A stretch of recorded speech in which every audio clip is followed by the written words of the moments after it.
नमस्ते, मैं प्रतिमा साखला। आज हम राजस्थान इतिहास का बहुत ही इंपॉर्टेंट टॉपिक पढ़ने वाले हैं, राजपूतों की उत्पत्ति। फ्रेंड्स, हम आज राजपूतों की उत्पत्ति के बारे में पढ़ेंगे। मैं आपको पहले ही बता देती हूँ कि ये शॉर्ट नोट्स है, कोई भी लाइन ऐसी नहीं पढ़ेंगे जो एग्जाम ओरिएंटल नहीं हो। ये सिर्फ रिवीजन के लिए नोट्स लाई हूँ। आप अगर ये वीडियो देखेंगे तो आपको एग्जाम में जितने भी क्वेश्चन इस टॉपिक से रिलेटेड मिलेंगे वो इसी नोट से होंगे, कोई भी बाहर से नहीं होगा। 100% श्योर होकर मैं कहती हूँ कि अगर आप डाउट भी है तो ओल्ड पेपर का कोई भी एग्जाम का पेपर उठा लीजिए और क्वेश्चन मैच कीजिए। इस टॉपिक से रिलेटेड अगर है तो इसी नोट्स का होगा, कोई भी बाहर से नहीं होगा। आप इस वीडियो को इस विस्तार से देखिए, एंड तक आपको पसंद आएगा और समझ में भी आएगा। ओनली इस वीडियो को अगर आप 2-3 बार रिवाइज भी करते हैं नोट्स के रूप में तो भी आपके लिए बहुत ही इंपॉर्टेंट हो सकता है। चलिए स्टार्ट करते हैं। राजपूतों की उत्पत्ति। राजपूतों की उत्पत्ति। राजपूतों की उत्पत्ति 7वीं से 12वीं शताब्दी तक का समय राजपूत काल के नाम से जाना जाता है। समझ में आ गया आपको? 7 से लेकर 12वीं शताब्दी तक के समय को हम राजपूत काल के नाम से जानते हैं। इस काल में अनेक राजपूत वंशों ने अपनी सत्ता स्थापित की, जिसमें गुर्जर, प्रतिहार, चौहान, प्रतिहार, परमार, गोहिल और राठौड़ आदि प्रमुख थे। फिर राजपूतों के वंश की उत्पत्ति को लेकर विद्वानों में थोड़ा सा मतभेद भी बना हुआ है। इसलिए कुछ इतिहासकार इन्हें भारतीय मानते हैं, जबकि कुछ इतिहासकार इन्हें विदेशी जातीय भी मानते मानते हैं। आपको समझ में आ गया? यानी राजपूतों की उत्पत्ति 7 से 12वीं शताब्दी के मध्य हुई थी और इस काल को हम राजपूत काल के नाम से भी जानते हैं। और इस काल में राजपूत वंशों की सत्ताएं स्थापित हुई, जिसमें प्रमुख रूप से गुर्जर, प्रतिहार, चौहान, प्रतिहार, परमार, गोहिल, राठौड़ इत्यादि प्रमुख थे। और राजपूतों की उत्पत्ति को लेकर कुछ विद्वानों में मतभेद है। जैसे कुछ इनको भारतीय मानते हैं और कुछ इतिहासकार इनको विदेशी मानते हैं। अब राजपूतों की उत्पत्ति निम्न 2 मतों में विभाजित की जा सकती है। या तो राजपूतों की देशी उत्पत्ति का सिद्धांत है, दूसरा है विदेशी उत्पत्ति का सिद्धांत। यानी कि 2 मतभेद उत्पन्न हो रखे हैं। या तो राजपूत को देशी देशी यानी इसी देश के मान सकते हैं, या फिर उनको विदेशी मानते हैं। चलिए देखते हैं कि राजपूतों की उत्पत्ति को लेकर क्या क्या सिद्धांत है।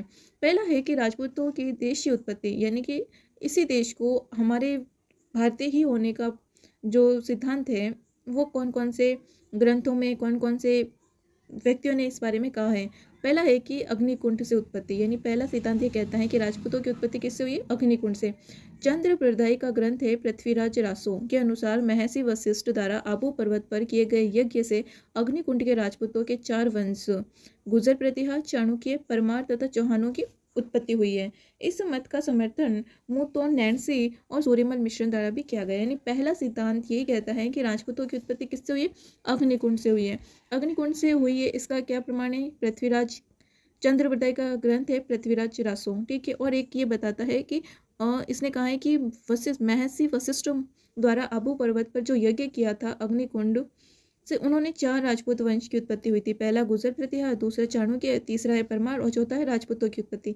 यानी कि इन चारों की उत्पत्ति अग्निकुंड से हुई है। ये किसने कहा है? चंद्रवृदय के पृथ्वीराज रासो ग्रंथ से मिलती है। और ये अग्निकुंड से हुई, इसका ये यज्ञ किसने किया था? महर्षि वशिष्ठ द्वारा आबू पर्वत पर किया गया था।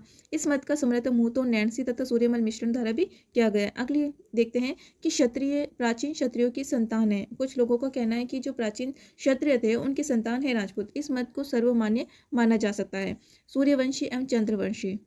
इस मत के समर्थक है पंडित गौरीशंकर, हीराचंद ओझा तथा दशरथ शर्मा। इनके अनुसार राजपूत प्राचीन सूर्यवंशी और चंद्रवंशी क्षत्रियों की संतान है, ठीक है। आप इसको वापस रिपीट कीजिए कि सूर्यवंशी और चंद्रवंशी किसने कहा है? ये मानना है, समर्थक है पंडित गौरीशंकर, हीराचंद ओझा, इन्होंने कहा है। तथा दशरथ शर्मा ने भी कहा है कि राजपूत कौन थे? प्राचीन सूर्यवंशी और चंद्रवंशी क्षत्रियों की संतान है। नेक्स्ट हम पढ़ते हैं कि वैदिक आर्यों की संतान, यानी कि राजपूतों को वैदिक आर्यों की संतान किसने कहा है? इस मत के समर्थक कौन थे? सीवी वैद्य हैं। कौन है समर्थक? सीवी वैद्य। इनके अनुसार राजपूत विशुद्ध वैदिक कालीन क्षत्रिय रहे हैं। यानी वैदिक आर्यों की संतान किसने कहा है? सीवी वैद्य ने कहा है। और उन्होंने कहा है कि राजपूत कौन थे? विशुद्ध वैदिक कालीन क्षत्रिय हैं। इसके बाद अगला मत है ब्राह्मण वंशीय मत, यानी कि ब्राह्मण किसने माना है राजपूतों को?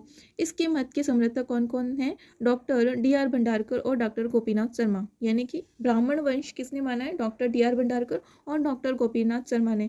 डॉक्टर भंडारकर ने कहना है कि बिजोलिया शिलालेख का प्रमाण देते हुए, जिसमें वासुदेव चौहान को वत्स गोत्रीय ब्राह्मण का, यानी डॉक्टर भंडारकर ने क्या कहा है कि बिजोलिया शिलालेख का इन्होंने प्रूफ दिया है कि इसमें लिखा हुआ है कि वासुदेव को क्या बताया गया है? वत्स गोत्रीय ब्राह्मण बताया गया है बिजोलिया शिलालेख में।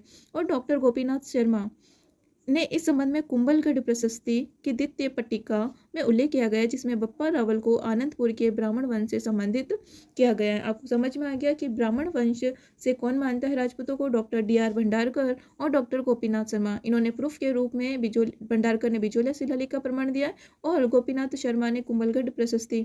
बिजोलिया शिलालेख में वासुदेव चौहान को वत्स गोत्रीय ब्राह्मण बताया गया है और डॉक्टर गोपीनाथ शर्मा ने कहा है कि कुंभलगढ़ प्रशस्ति में स्पष्ट लिखा हुआ है कि बप्पा रावल को ब्राह्मण वंश से संबंधित किया गया। इसके बाद आती है मिश्रित अवधारणा, यानी क्षत्रिय और ब्राह्मण दोनों को कौन मानता है? समर्थक है देवी प्रसाद चट्टोपाध्याय, यानी कि इनका मानना है कि राजपूत जो है क्षत्रिय भी हो सकते हैं, ब्राह्मण भी हो सकते हैं। इसके बाद है सामाजिक आर्थिक प्रक्रिया की उपज। डॉक्टर श्री ब्रजलाल चट्टोपाध्याय ने राजपूतों को मध्यकाल में सामाजिक आर्थिक प्रतिक्रिया या प्रक्रिया की उपज भी माना है। फिर है प्राचीन आदिम जातियों के वंशज। ये राजपूतों को किसने माना है? इसके समर्थक है VA स्मिथ। VA स्मिथ का कहना है कि राजपूत कौन है? प्राचीन आदिम जातियों के वंशज हैं। इन राजपूतों को प्राचीन आदिम जातियों जैसे गोंड, खोकर, भर आदि के वंशज भी माना है। फिर है कि राजपूतों की विदेशी उत्पत्ति का सिद्धांत, यानी आप राजपूतों देशी तो हमने पढ़ लिया, दूसरा सिद्धांत ये कहता है कि राजपूत किसकी उत्पत्ति हो सकती है? विदेशी उत्पत्ति का सिद्धांत कहता है कि सक्सितियन की संतान हो सकती है। सक्सितियन की संतान किसने कहा है? कर्नल जेम्स टोड ने। कर्नल जेम्स टोड ने राजपूतों को विदेशी शक एवं सीथियन जातियों की संतान माना। इंपॉर्टेंट है, एग्जाम में पूछा जाता है कि राजपूतों को विदेशों की संतान या विदेशी शक सीथियन जातियां किसने माना है? कर्नल जेम्स टोड ने माना है। इसके अलावा इस मत का समर्थन जेम्स टोड की पुस्तक के संपादक थे विलियम कुक भी करते हैं। फिर नेक्स्ट हम पढ़ते हैं कि शक यूची गुजर हुण जाति के वंशज किसने कहा है राजपूतों को? शक यूची गुजर हुण जाति का वंशज किसने माना? इसके समर्थक VA स्मिथ ने कहा है। फिर ये कहना है कि यूची, यानी यूची कौन थे? कुषाण जाति के वंशज किसने किसने माना है राजपूतों को? ब्रोच गुजर तामपत्र के आधार पर कनिगम ने इस मत का क्या किया है? समर्थन किया, यानी कि यूची कुषाण जाति का वंशज किसने माना है?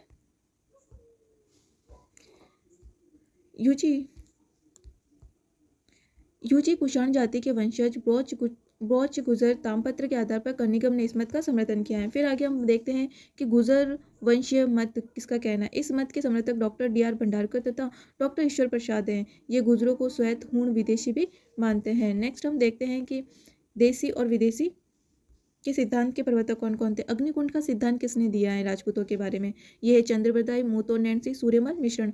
प्राचीन क्षत्रियों की संतान किसने माना है? डॉक्टर GH ओझा, डॉक्टर दशरथ शर्मा ने। और वैदिक आर्यों की संतान राजपूतों को किसने माना है? शिविवेद ने। ब्राह्मण वंशीय मत किसने दिया? डॉक्टर भंडारकर, डॉक्टर गोपीनाथ शर्मा ने। और मिश्रित उत्पत्ति का सिद्धांत डॉक्टर देवी प्रसाद चट्टोपाध्याय ने माना। और प्राचीन आदिम जातियों के वंशज राजपूतों को किसने माना है? VA स्मिथ ने माना है। इसके बाद पढ़ते हैं कि विदेशी उत्पत्ति का सिद्धांत किसने दिया? विदेशी उत्पत्ति का सिद्धांत दिया है सक्सितियन जाति से संबंधित किसने बताया? कर्नल जेम्स टॉड और विलियम कुक ने।